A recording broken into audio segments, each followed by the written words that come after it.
As you're sitting there watching this unfold, you're always wondering, is the defendant going to say anything on her behalf? Is he just going to say no thanks? And we had no clue. And so when she finally stood up and was asking, do I take my mask off? And it was clear, I had seen her during the hearing making notes and talking to her attorney, but I really didn't think it was in connection with her speech, which is really what it was. So it was eloquent, it was well written, it was well performed, and I really felt like if I had seen her in any other setting, you could see what was kind of magical about Ghislaine Maxwell. You know, the way she would charm people, the way that she seemed so sophisticated and just well spoken. But in this context, it was a little bizarre.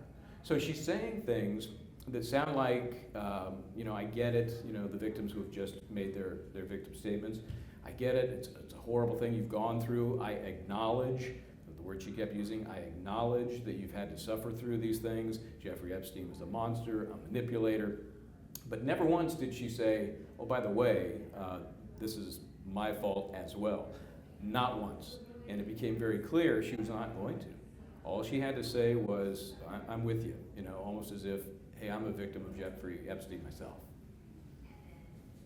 What was the vibe like when she implied that she was also a victim of Jeffrey Epstein? I mean, did she say I'm a victim? She said No. she just said I'm with you. Yeah, she basically was saying, I understand all of these things you've gone through, and then equating what she had to go through without making the connection. It wasn't like she said, I'm with you, sister, I know exactly what happened to you because it happened to me.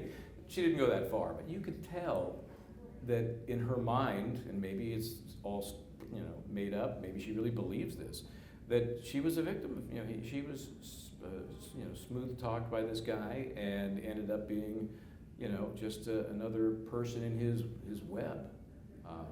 I don't know that there was an audible reaction when that started to play out because it was subtle. It was not as obvious as, hey, we're all victims of Jeffrey Epstein. It wasn't anywhere near that obvious. But I think people were waiting for some sort of, remorse. Not there.